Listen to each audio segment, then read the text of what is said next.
High, আজকের ভিডিওটি সবাই একদম প্রথম থেকে শেষ পর্যন্ত দেখবেন, কারণ আজকের ভিডিওটি একটি অন্যরকম ভিডিও হতে যাচ্ছে। কারণ ঈদের বাকি আছে আর 2 কি 1 দিন। আজকে 28 রোজা শেষ হলো এবং ইফতারের পরপরই এখন রেকর্ড করতে বসছি। তো কথা হচ্ছে যে বরবাদের প্রমোশন ঠিকমতো হচ্ছে কিনা। বিভিন্ন ফেসবুক গ্রুপের মাধ্যমে জানতে পারছি যে বরবাদের প্রমোশন নিয়ে অনেকে খুব হতাশ, কারণ বরবাদের ট্রেইলার আজকে 28 রমজান পর্যন্ত আসেনি। যদিও বরবাদের গান মুক্তি দিয়ে বরবাদের প্রচার বা প্রমোশন করার চেষ্টা করা হয়েছে এবং গানগুলো বলা যায় যে মোটামুটি সাকিবিয়ানদের থেকে শুরু করে যারা নিউট্রাল অডিয়েন্স আছে তারাও কিন্তু বরবাদের গানগুলো পছন্দ করেছে। যেমন আজকেও এই 28 রমজানে মায়াবী নামে একটা গান আসছে, একটি রোমান্টিক গান বলা যায়। অনেক ভায়োলেন্স হয়ে গেছে, এই ভায়োলেন্সের পর একটি রোমান্টিক গান আসতে চলেছে। বরবাদের কিন্তু ওরকমভাবে প্রেসমিট তেমন হয়নি, কারণ হচ্ছে বরবাদের ফার্স্ট লুক পোস্টারের সময় একটি প্রেসমিট হয়েছিল, তারপর বরবাদের আর কোনো প্রেসমিট ওরকমভাবে হয়নি। সেদিক দিয়ে বলা যায় যে দাগি ট্রেইলার যেদিন মুক্তি পেল সেদিন কিন্তু আফরান নিশো ব্যতিক্রম ধর্মী একটি প্রমোশন করেছেন দাগি সিনেমার। এবং আজকে 28 রমজানে জঙ্গলি সিনেমার পক্ষ থেকেও কিন্তু ভালো প্রমোশন করা হয়েছে। যেমন আজকে সিয়াম আহমেদের জন্মদিন উপলক্ষে বেইলি রোডে 60 ফিট একটি বিলবোর্ড টাঙানো হয়েছে, সেটা একদিক দিয়ে দারুণ। এবং তারা ওই বিলবোর্ড স্থাপনের সময় একটি ছোট ভিডিও বা টিজারও কিন্তু ছেড়েছে। তো সেদিক দিয়ে বলা যায় যে জঙ্গলির ট্রেইলার বা টিজার বা গান মোটামুটি ওয়ার্ক করেছে। এবং বুবলির সাথে যে রোমান্টিক গানটি এসেছিল সেটা কিন্তু দর্শক ভালোই পছন্দ করেছে।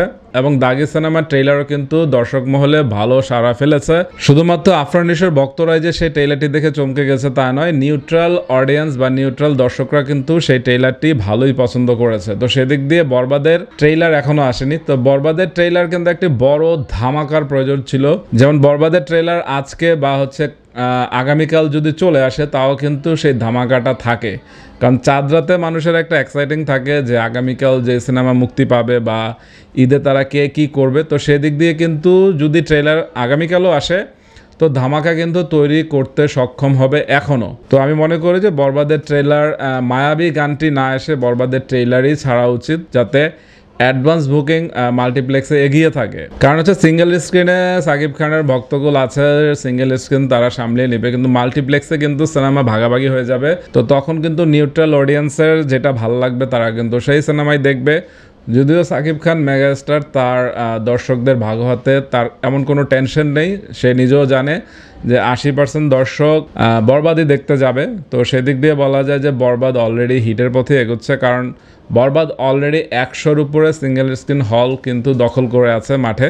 তো আমি বলবো যে বরবাদের আরও ভালো প্রমোশন করা দরকার ছিল, কারণ সাধারণ দর্শককে যতক্ষণ না পর্যন্ত একটা সিনেমায় অন্তর্ভুক্ত করা যায়, শুধুমাত্র ফ্যান সার্ভিস দিয়ে কিন্তু কোনো সিনেমা হিট করা যায় না। সেটা আমি আমার রিভিউ যখন এসেছি শাহরুখ খান থেকে শুরু করে সালমান খান সবার বেলায় কিন্তু এটা প্রযোজ্য। আমি সবসময় এটা বলি যে শুধুমাত্র ফ্যান সার্ভিস দিয়ে আপনি সিনেমা হিট করাতে পারবেন না বা ব্লকবাস্টার করাতে পারবেন না, আপনাকে সাধারণ দর্শক টানতেই হবে।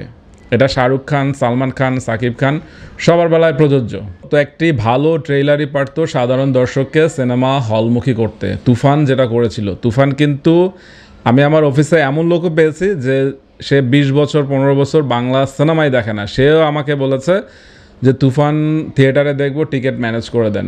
আপনারা বাংলা সিনেমা দেখুন, যারাই আমার ভিডিও দেখছেন সাকিবিয়ান থেকে শুরু করে যারা মুভি লাভার, যারা বাংলা সিনেমা নিয়ে এখনও স্বপ্ন দেখেন, তারা বাংলা সিনেমা দেখতে ঈদে হলে চলে আসুন। তো সবাই ভালো থাকবেন, টাটা।